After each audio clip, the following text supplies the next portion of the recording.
Now, Audrey Macalpine joins us live from Kyiv for more on this. So, Audrey, from the first few days of this war, Iranian drones were deployed and launched at Gulf countries and at Israel in large numbers. And almost immediately, Ukraine essentially raised its hand and said, we have years of experience in dealing with this. We can help. Brief us on what happened next.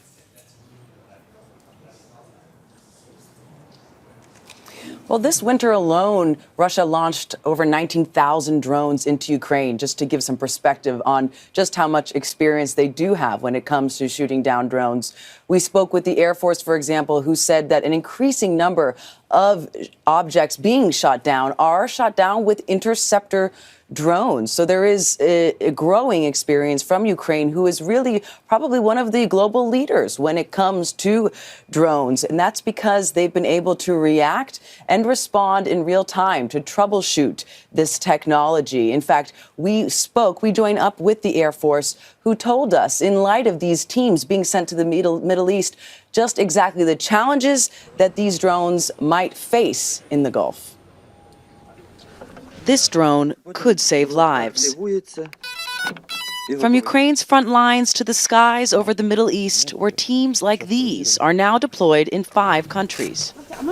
Already in Ukraine, the Air Force uses these drones to intercept Russian-launched Shaheds midair.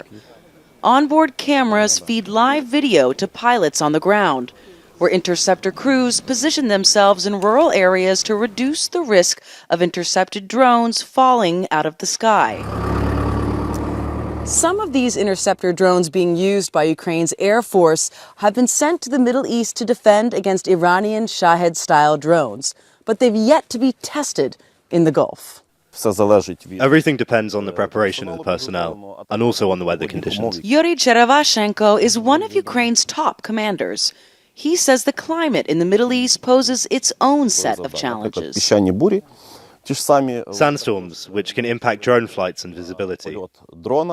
On the other hand, I think that drones in that region can be much more effective. He says that successful interceptions ultimately come down to the drone pilot. Not every serviceman can be an interceptor pilot. These must be young people. It's desirable that these people do either gaming or work in IT technologies somewhere, so that there is an understanding, because the equipment is quite difficult. Cherevashenko says 36% of all destroyed projectiles are now shot down using interceptor drones. Like the pilots operating them, this kind of interception is still young, but is gaining success. And since the conflict erupted in the Middle East, international recognition.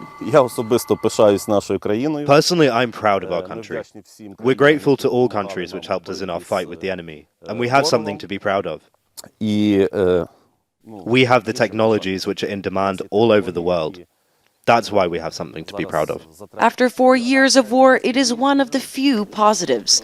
Technology built to save lives here in Ukraine, also proving beneficial around the world. Audrey Macalpine, Al Jazeera, Kyiv.